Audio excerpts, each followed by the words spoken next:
Welcome to another episode of Love Notes. All nurses to the nurses station. This is Taquita Love, a nurse and a comedian. You think you could bring your brother the clear machine home? You know the reviver. And I'm talking to my funny friends about medical mishaps. Clear! You are listening to Love Notes. And today I have a really dope friend, comedian, writer, creator, all of the above. And he's going to share his comedy journey with you guys. You guys welcome Jesse Esparza. Hey. What's up, Jesse? Hi, thank you so much for having me. I'm so excited. Me too. I'm so excited to finally have a chance to talk to you because you've been busy. You know, I have been. I know, I just saw the email. We were supposed to record this in September. I know. It's okay. It's okay My because what I do is I archive. So this will come out in 2035. I can't wait.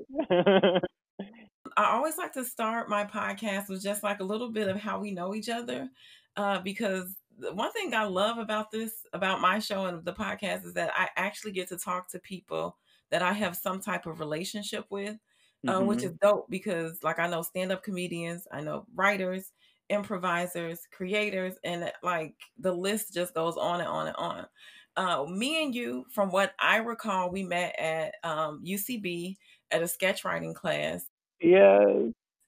This was years ago. Yeah.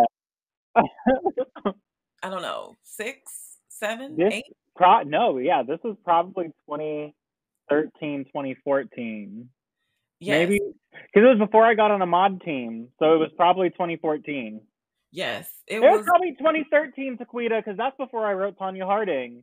So it was probably 2013. Okay. Well, it was probably 2012. Yeah. You know what? It was 1999 before UCB was open. Like right when I was born. No. Exactly. Right when Bill Cosby came out with his show. That's when we were like, we gotta get in this. We gotta do some writing to get on the show. One thing though that I remember about you, Jesse, is I felt like we had like an unspoken bond because I remember one day in class, we had to write sketches. And I think my sketch that I had wrote a sketch about like a weather woman, like, kind of dictating the weather based on the type of men that are, in the city of the weather. And I had I guess, I don't want to say some inappropriate tags, but they were, I guess it was risque. And then you had a sketch about Whitney Houston. And Yes. I think both of us were kind of in the hot seat because we were like right at the edge of, you know what I mean? Like it was like we didn't cross the line, but we were just like, oh no, they didn't say that or write that or do that. Oh, sorry. I distinctly remember that class because you're someone who I've up until that point rarely have been in a class with. So a very funny black woman, like UCB, as we know, very white, very whitewashed, So just being in a class with not all white people was amazing. But being in a class with you, with your sensibilities and your sense of humor and your comedy was like a breath of fresh air. And that was truly one of the best writing classes I've been in. And you were one of the funniest people I've ever been in a class with. So I was very, very happy. And I remember I'd always have you read my sketches because we had to assign parts and everything. And I was like, Taquita's got to read this. She's got to do this. She got to do that. And they were killer. I'm telling you, you killed it. Oh my no! Well, Jesse, you killed it because you fast forward. You write or you just finished writing on one of, I don't know how where the show ranks, but in my book it ranks very high. I love it. Okay. One of the funniest shows or the best shows that I've watched in a long time, which is Mixed-ish. Yes. And that is like, I just skipped over all of your accomplishments just to like where we are now. No, this is the only one that matters. This is the only one that matters. But those moments, like being at UCB and being in the sketch writing classes and, you know, performing, you and I have performed many times. You write, you are a creator. You wrote all these Spanx, and you had hmm your shows that you had, you know, running at UCB. You invited me to sing in a choir for one of Oh them. yes, you've been there for me for so many shows. So thank you, Taquita. Yeah, you were part of the choir in two of my shows, which I was very very happy to put up at UCB. So thank you. Hmm. It's just great. It's just dope to see like somebody that I, you know, was in a class with, and you know, kind of we have a comedy camaraderie, I believe, hmm and a bond. Now we bond over our dog. Yes.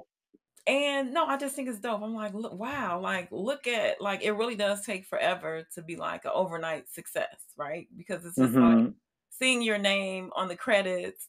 Exactly. And there's no such thing as an overnight success unless your dad is like Steven Spielberg or something. You know, like me to get to where I was, probably it did take it took almost 10 years because I Hmm. moved out here in 2009, started doing improv in 2009, gave up on that in 2015, and that's when I started writing, and I didn't get Mixed Dish until 2019, so it was almost a 10-year mark, you know, when usually people give up at 10 years, but thank God I got it before the 10 years was up. But yeah, it was definitely not overnight. So I think that's something to think of, you know, that it does take a long time. And you're right. I'm just so glad that throughout this whole process of, you know, 10 years, all these classes and stuff, I can still have people like you who I can be like, oh, yeah, you helped me out during this so many times. And, you know, just being able to be friends still is very fun. It's good. Yeah, I definitely, because it's like on my end, you know, I know that, you know, like I was like, oh, Jesse's so great. I saw you direct. I think it was Egos, uh, hmm her one woman show. It's amazing to just see the journey because, of course, I saw you in sketch writing class, and then I saw you write your own shows at UCB, hmm put them up and Yeah. produce. Egos, I didn't direct Egos. I think we did some stuff together. I think we did the Juneteenth show together, me and her. She did something Okay. for that. But yeah, we were supposed to work together, me and you, but yeah, stuff happened. But as it usually does. I know. And I still need you in my life. Yeah, and you know what? I'll always be here for you, girl. Thank you. So I guess if you don't mind telling us what your, you know, comedy journey was like, you know, where'd you grow up, where'd you start, and what are your inspirations? Great. Yes, I grew up in Sacramento. I'm an only child raised by my mom and my grandma. I went to a private Christian school my whole life. And so that's a whole nother world, you know, where I was Right. just like, you know, I knew I was special at the time, very gay, you know, but I could never like really express that part of myself because, you know, everyone's telling you you're going to hell for this and that. Yeah. And so that was me. That was my life for like 10 years up until my sophomore year. That's when I transferred to a performing and fine arts school. And that's where I really like, you know, I started acting and I started, you know, being interested in that kind of stuff. But I was still very much a closeted kid. It was the early 2000s, you know, so it's not like how it used to be, or it's not how it is now, you know, Yeah. where everyone is like, free to be who they are. You know, there was still that stigma around it, you know. But I got into acting in that art school. And then after I graduated, I decided, you know, I'm just going to move to LA and pursue it. You know, I was in community college classes Hmm. and, you know, I was like, I could, you know, finish community college and transfer to UCLA or USC, but I don't really want to go to school. All I want to do is move to LA. I want to live in LA and I want to act and I want to write, you know? And so at that time, I was working at Starbucks, you know, like grinding away, living at home, saving up all my money. And I was just like, when I turned 19, I was like, Mom, guess what? I'm moving to LA. And Okay. she was like, no, you're not. You're going to finish school. You're going to get a degree, da, da, da. And I'm like, basically, I was like, bitch, what? I got money. I'm moving, you know? And, you know, it took a lot, but she eventually let me go. So in 2019, in February, that's when I moved out here. And shortly after, that's when I started taking improv classes. And through that, you know, being on stage, being different characters on stage, being able to be anyone you wanted to be, I feel like that really helped me open up to be who I was. Yeah. You know, like holding in for so long. It wasn't until I was like 23 that I, you know, officially quote unquote came out, you know. But I think since then, like, it was just such a great journey for me to now be able to express myself on stage, and I can be as loud as I want and be as carefree as I want. And, you know, I was pushing that down for so much of my life that now I'm like able to just be who I am. And then I didn't get anywhere. And then improv led to nothing, you know, like Wow. as you know, people who do UCB might know this, but for everyone who doesn't, you know, there's a theater called UCB Theater, Upright Citizens Brigade, and their big things are the Herald teams.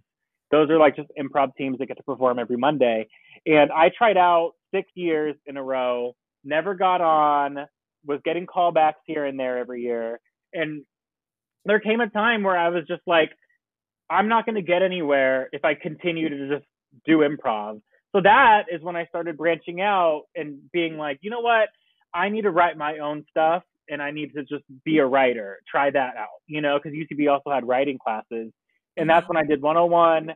And then my 101 class was awful. I'll just say it. It was terrible. I hated it. I didn't like the teacher. He was not supportive at all. He didn't get me. He didn't understand my humor. He didn't, you know, because I'm very pop culture referencey. It kind of felt like being back in that Christian school, you know, like I don't get who you are, so to me it's not right, you know. And so it took a long time for me to get into 201, but I finally took it with my friend Dick Beck, who was also in that class, who I think you might remember. And then that's when I met you. And I think our teacher Eric Scott in that class was so supportive, you know. He was so supportive, and he again didn't understand any of my humor, but he was like, I understand that it's funny, you know. He didn't get the references. I wrote a sketch about Angela Bassett, and he was like, I don't understand it, you know. But I loved all your sketches, all of them. I know, but he was very, very, you know, he supportive. He really supported my comedy, and I think that really gave me a boost to be like, holy shit, I need to keep doing this. So from there, you know, I wrote a show called Tanya Harding the Musical, and that was my first big break at UCB. That went on to run for 2 years. It was the thing I was most proud of at the time. I was so excited. Yeah, it ran out to sold out audiences in LA.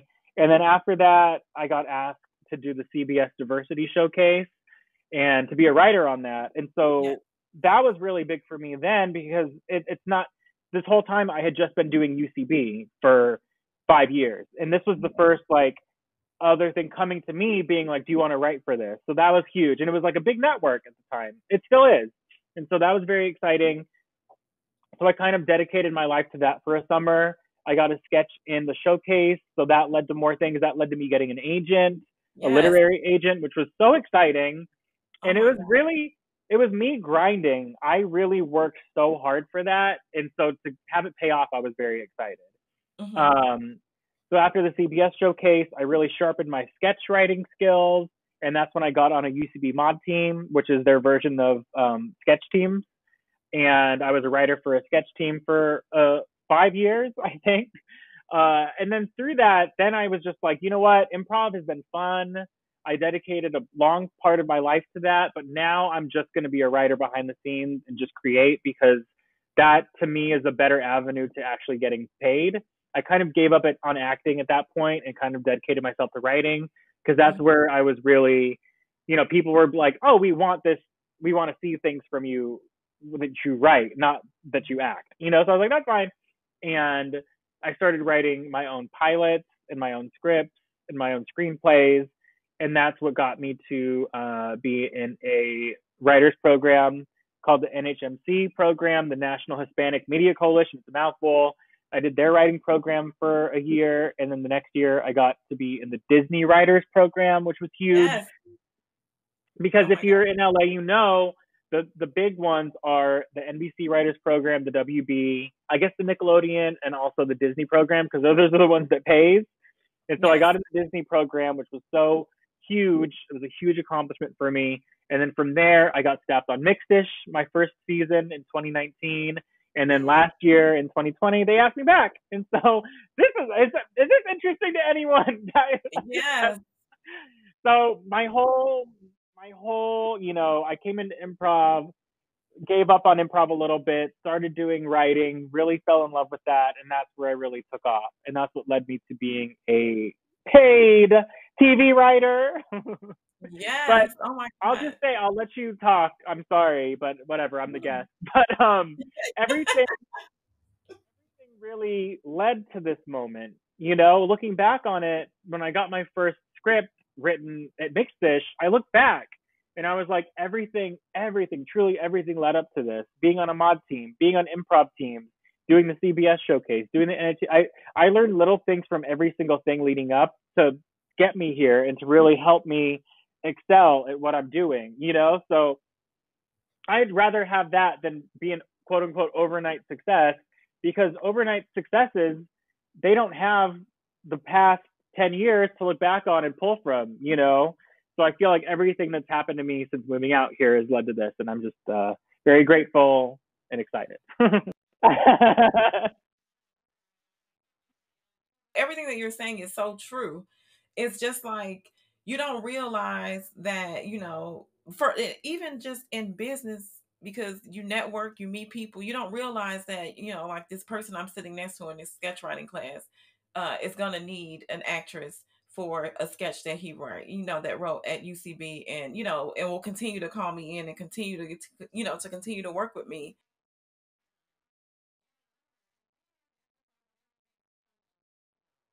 When all the chips fall and you land where you need to be. And I feel like it's a good place to know, like, this is what I'm great at, this is what I want to focus on. And to see like the fruit of your labor actually pay off.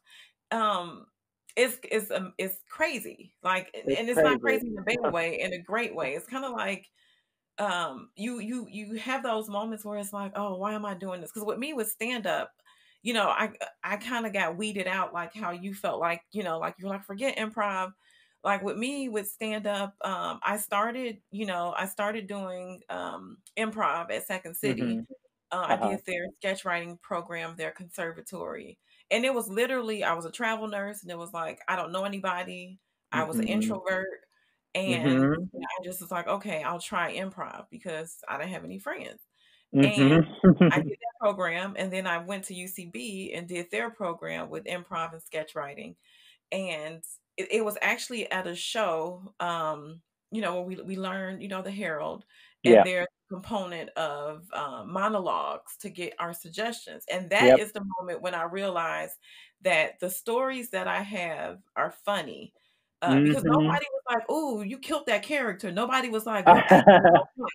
They were like, "Oh my God, that story that you told about your friend in the car and the keys," and and that was kind of like when a little light bulb went off for me.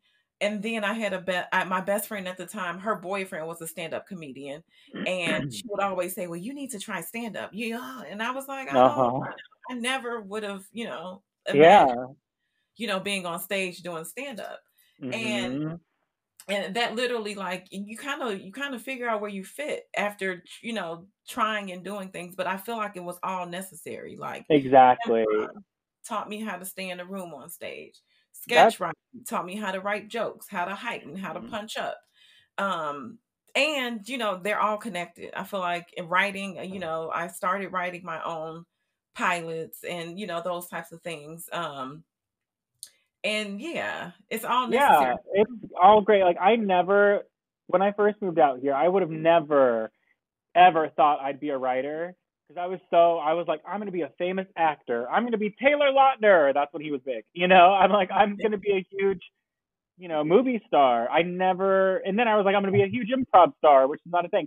but I never ever thought I would land in writing, but it's like, it's part of the journey and you never know, yeah, like you said, just by doing monologues, you found what you were good at. And like me, I guess I found writing and that's what I was good at. And so you just fall Mhm. into these things. So it all is for, the end, that's good. Mhm. So I have to ask, what was it like getting the call and finding out that you had, your first writing job? Sorry, my dog is acting a fool. Get No, down. that's fine. Uh, It was huge. Like when you're part of the Disney Writers Program, you're basically guaranteed a writing job because the way it works is you get paid an annual fee through the program and then you work on a show and basically, well, this is how it was my year. When you work on a show, you're free to that show. That show doesn't have to pay for you as a writer because you're getting paid through the Disney program. Does that make sense? yeah. So they're basically like, hey, there's 8 free writers, take them, and so you're basically guaranteed a writing job, but you don't get to choose what you write for, Hmm. and there's such an umbrella. On my year, you could have gotten on a Disney show, Disney Channel show, a freeform show, or an ABC show. Now it's like it's opened up to like Hulu and FX. There's so many different shows that you can be on. But for Hmm. my year, like you don't get to choose what you want to write on. It's gonna, it comes from, your meetings and your samples and things like that. And for me, Mixed Dish was never ever on my radar because I was like, holy shit, Mixed Dish is gonna be a huge show. It's gonna be so successful. It's gonna be so big. Why would they want me? That was my mindset going in. And I honestly, I've said this before, but I'm like, I didn't watch a ton of Blackish. That just wasn't, there wasn't a show on my radar really. And so when we found out that like that was part of it, I was just like, oh, that'll go to someone else who loves Blackish. For me, there was a show called Single Parents on ABC, and Oh, that's yeah. have you seen it? My friend Kimry, she plays Oh yes, she's so funny. Yeah, and so that show was so funny, and I was like, this is, I would be perfect for this show. I grew up in a single parent household. I so relate to these kids. I so relate to the parents because I'm of that age, and I was gunning for that show. So the whole time I was in the program, I had in my mind single parent, single parent, single parent. And it's kind of a thing where it's like you never know what's going to happen. It's like when I was thinking of, oh, it's only improv, only improv, only improv, and then it's like, nope, just kidding, because I heard one day they were like, single parents doesn't want anyone from this program, So it's like the carpet kind of being pulled, and I got pulled, and then I fell, and I was like, fuck, where do I land? I didn't know where I was going to land. Like I had some meetings at Freeform, I had some meetings at Disney, and I was like, I don't know what I'm going to do. And I ended up getting a meeting at Mixed Dish, and I was like, holy shit. We'd gotten to see the pilot, and the pilot was so funny, and the characters on it were so good. Specifically, there's like, you've seen it, right? Yeah, actually one of my friends, Christina Anthony, she's on. Holy shit! I love Yes, her. I love her. Yes. She is star. She's a star. And so when I watched that pilot in we watched it in the big auditorium, and she came on the screen, I screamed because you know how I am in movies. I just scream, and I love talking during movies, and I love being the loud one and getting hushed. So I was just like, oh my god, she's so funny! Like I couldn't believe it. And Yeah. so getting a meeting for that, I was like, oh my god, I don't think I'll go in the meeting. It'll be fun. I'll get to meet some people, but I still didn't think I was on the radar. So then I got a second meeting, and I was like, holy shit, is this happening? Oh my God. I did the second meeting, and then I went into the program the next week, and I was supposed to have a meeting for American Housewife, that show on ABC. So I was Mhm. gearing up for that meeting, but Mixed wasn't on my mind. And then the head of the program, she called me into her office, and she was like, Mixed wants you. And I was like, oh my God. Like I was screaming. I was like, oh my God. Like I never, when I went into that program, all I wanted, Taquita, I wanted a first year show because I wanted to know how it all worked, And I wanted a new show, and then I wanted a show on ABC just because I wanted to work on a network show. And I never thought I'd get those two together. And so to get Mixed, it was exactly what I wanted. And so I was so excited. I was so happy. and then it's like, okay, well, now you have to buckle up and be part of the room, you know, which is a whole another thing. But getting that call and just finding out about it was huge. I was so excited. It was a dream come true. When I saw your name on the credits for written by, like I was watching it, you know, I love the show, period, hands down. Yeah. And I was, you know, like I was screenshotting it and I was like, oh my God, Jesse's, and because, you know, from my understanding, you know, as a first year writer on like, it's not very often that you actually get to write an episode. Yes, I was very, very, very lucky. I was very lucky. Mhm. Sorry, did you have a question or should I just talk about that? No, it's all about you, Jesse. Go ahead. But no, that was I mean, it was so exciting and the room was very good. My bosses were so good. Everyone got a script and I ended up getting 2 scripts. I got 1.5 basically because there were 3 staff writers and we ended up getting to write the finale together, which was huge and I don't think it was ever done before. But that's just to talk about a little bit. Just in the room, I was so scared those first couple of months, you know, because it was my first job. You know, no matter how much writing you did at UCB or on your own, you're still coming in. This is your first job, you know? Yeah. And I really got to bond with the other 2 staff writers, a girl named Spencer who just moved from Atlanta. She did stand up in Atlanta and got the job out of nowhere, flew to LA for the first time, I think, and then got the job. So she was even more new to it than me, which I was like, oh, we can bond about this, you know? And then another guy that I know previous to Mixed Dish, his name is Andrew. We knew each other. And so we became like a tight knit trio, you know? And so we were always eating lunches together. We were always going on walks together. And I think that bond really helped us, you know, get to the next level, you know, because we always had each other's backs and then we were always seen as like a unit, which I think is beneficial. And so once the finale came about, you know, there was 1 script open, you know, and there were like a few people left. And then so we all got to write it together. So that was huge. So I was very excited about that. But being able to write the first script was such a big deal. I was very excited and it was just a huge milestone for me. Oh, I'm so proud of you. I was like, yes, look at Jesse killing it. Oh, Yeah. I know you mentioned the programs like that you know submitted to and actually got in, like Disney. I know that, you know, the submissions, you know, for those writers programs are coming up. Do you have any tips for, you know, writers?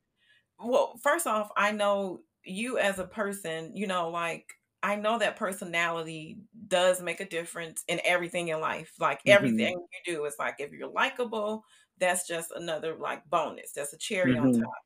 But cuz so no one, you know, an advice cannot just be me because nobody, you know. Yeah. But like do you have any advice for those writers who are, you know, planning to submit to these writing programs this year, or, you know, any just tips? Yes. This is what they told us, and I do kind of believe it. It's like treat the personal essay as if it were a sample, because I feel like sometimes people they just rely on their samples, like their spec scripts or their original pilots they submit, and they kind of just fudge the personal essay. But Disney especially is so into the personal essay, and it's 100% about what is your personal story? Why do you want to be a TV writer because of that? You know, so I think that's number one is like, don't just throw away your personal essay and just write your resume on there. You know, definitely make yourself seem special in that. You know, I think with Disney, the Disney program especially, they really focus on how did you get to where you are right now, and don't talk about what you've done because we have your resume, we can look at that. Don't talk about your parents because your parents are not submitting for this. It's about you. What made you you, you know? And I think that's such a special way to think about it because usually before the Disney program, whenever I would do general meetings and someone would ask, tell us your story, I would just list my resume and what I've done. I would just be like, oh, I'm from Sacramento and I moved to LA and I did Tanya Harding the musical. I did it, I would just list my credits, but they already have that. They want to know what made you you. So when I was telling you about myself, that's where Christian school, I was gay, went to a performing fine arts school. That's where that all came from, because that truly is what made me me. And I think I never thought about it that way before getting into the program. And so I think when you're submitting to these programs, just take a moment to just think of what makes you you, and what has brought you here, because it's going to be different than this person or that person or this person, Yeah. and a lot of people have told me, they're like, my story's not interesting, it's just I live a boring life. Trust me, you don't, because we've all gone through stuff. No one's had a perfect life. No one's had a great amazing life that has no downs. So I think it's just it's being able to be open and being able to share with the world your story, no matter how tragic it is, or how just that's a part of it, is letting people in and showing people who you are, and just being vulnerable, because that's what makes a writer great. It's being able to break down those walls and just be like, this is who I am. And I think I really learned that in the Disney Writers Program. So you're welcome to all your listeners, because that's truly the secret. So I would say definitely include that in your essay. Don't just let it be, I've done this and I've done that. Definitely just dig a little bit deeper and share who you are. And also, you should be doing this anyway, but also incorporate that into your into your writing as well, with your pilot or your spec script. Being able to, relate your story to what you're writing is key. So I think if you're not already, then think about how your story represents your writing too. And I think that's going to really help with submissions and helping you stand out and helping you rise to the top. I think that would be my number one piece of advice. That's perfect, because when you were talking, all I kept thinking about was he's so vulnerable. And I think it takes time as an artist and as a person to be so comfortable with yourself to be able to express it without feeling the need to, cover up or hide what really makes you you. And to hear you Yeah. say that, when you came out and when you just you expressed yourself, and you had so many things that you held back, that it's amazing how important vulnerability is. It's the same in stand up. It's just people want to connect, they want to be able to relate to you, and how can they connect to what you're going through, because they're going through it too. People, we all as humans, we connect because we can share the same. If it's not the experience, it's the feeling, an emotion, an outcome, or there's a link in some way. So I think that's amazing, because I will be submitting. Yeah. I needed to hear that as well, like that, be vulnerable, tell people that you stole, I'm not gonna say what I stole. You stole someone's identity. Yeah. Well, Jesse, everybody knows that my background is nursing and in the medical field. So I always like to ask my guests if they've had, if you have any unexpected trips to the emergency room. Okay, my unexpected emergency room story is, I was in Sacramento for the holidays last December, and I fly out. Before COVID, I would fly out whenever I wanted to go to Sacramento. It was like a $50 plane ride, and it's an hour, so it's so quick, it's so convenient, it's so great. So I've done it a million times. But this time, I was going from Sacramento back home to LA. I don't know what happened to me, but as I was going up the escalator, my heart skipped a beat, and I kind of got out of breath, and that just triggered me a little bit, and I was like, what's happening? But that's happened to me before a little bit, but this time I kind of couldn't stop thinking about it. So my flight was delayed a couple hours. So I was like, fuck, now I have 2 hours to think about what's going to happen. And I'm telling you, the whole time in the terminal, I was like, I'm going to die. I'm going to die in the airplane. I'm going to have a heart attack in the airplane. I'm going to die. It's, I'm going to have a heart attack. There's going to be no doctors because it's Sacramento. No one's a doctor in Sacramento. And so I was very anxious. And so I was like, you know what? I'll be fine. It's an hour-long flight. I'll be okay. I'll go to the doctor when I get back to LA. It'll be cool. So we go in, we board, and if you know Burbank, I was flying to Burbank. In Burbank, they board in the back and in the front. So I was like, I'm going all the way in the back so I can be the first one off this plane. And so I go all the way to the back, and I sit down, I put my luggage up there, and I'm like, okay, I'm going to be good. My heart is racing. I'm having a panic attack. I'm really like, my mind is racing. I'm trying to read a magazine. My palms are sweating. I'm trying to listen to music, but I just can't, I can't stop my heart racing, you know? I'm like, oh my God, what is going to happen? Holy shit. And the plane starts, you know, deplaning or whatever. It starts like, you know, doing its runway thing. And once it starts doing that, I'm like, I got to get out of here. And so I push the button for the flight attendant. And she's like, oh, did you know the button's up? I'm like, I need to get off this plane. And she's like, what? And I say, I think I'm having a heart attack. Did you say that out loud? Yes. I'm like, I think I'm having a heart attack. I need to go to the emergency room. Please let me off this plane. And mind you, it had already been delayed 2 hours. So everyone on the plane, I'm like, fuck. And so she's like, okay, don't worry about it. She gives the captain a call. And the next thing you know, I hear the captain over the loudspeaker being like, ladies and gentlemen, we have to go back to the gate. A passenger is having a medical emergency. And this poor girl, was like 17 that was sitting next to me. I think she was freaked out because you really thought I was having a heart attack. And so she was just like, I hope you're okay, you know? And of course, I'm in the back of the plane, so I have to pass by every single person. And I have to be like, I'm sorry. I thought I was having a heart attack. And they get to the front and they're like, man, sir, do you need a wheelchair? And I was like, no, I'm good. Just give me my bag.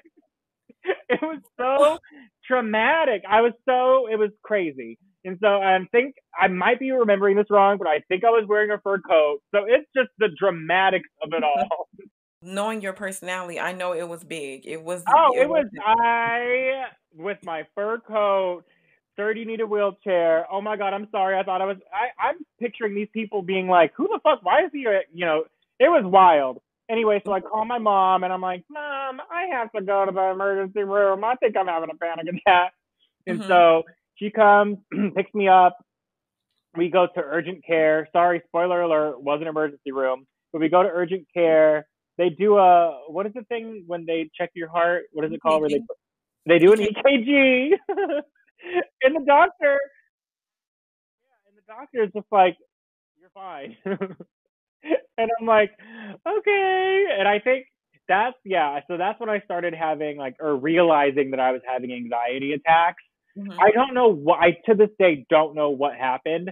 I think because my heart kind of skipped a beat and I kind of lost my breath a little bit, that I was just, I think it was me in my mind thinking I'm going to have a heart attack on this plane. It's going to be 30,000 feet in the air and I'm going to die. I think that's what was going through my head.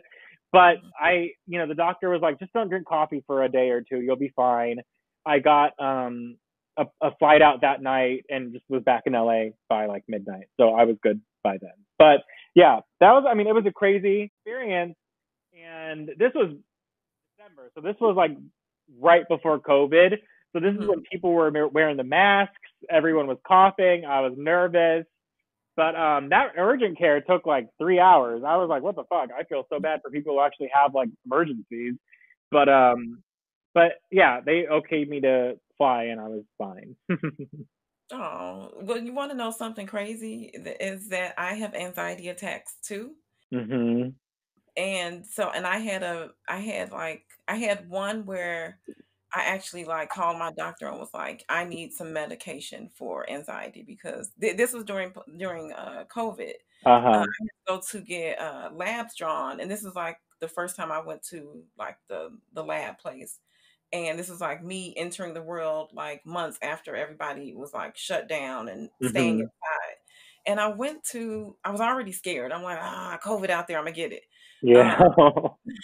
And when I went to get my labs drawn, like they took my temperature with like a thermometer that like they had to actually put inside of my ear. And I was like, oh no, you can't touch me. Like I was wrapped up. I looked homeless. I probably, I went there wrapped up with everything I could Uh-huh. possibly have on. I had on gloves, face shield, face mask, N95. Then I had like a cute mask on top of that. I had What a month was jacket. this? You say what? What month was it? This was probably 2 months ago. Okay, so it So was the height. This was the height of COVID. I mean, yeah, it still is. yeah, and I was like, and the thing is, like, I went and I expected, it to be like organized and like, and everybody was like, we're supposed to be 6 feet apart, but I'm like, how can you be 6 feet apart when you're taking my temperature and you right all up on me and you don't have on a face Yeah. shield, Oh God. and I went to get, in the lab, and they had like all these little, like separating the seats, so you're 6 seats away from people, and people were walking past me, and I was like, I literally held my hand out and was like, 6 feet, 6 feet, like, like I was like, stay away from me, 6 feet, because I fear that, since I was there, that, people probably had COVID and they were, walking around in the facility. And, I was just like, I don't want to get it.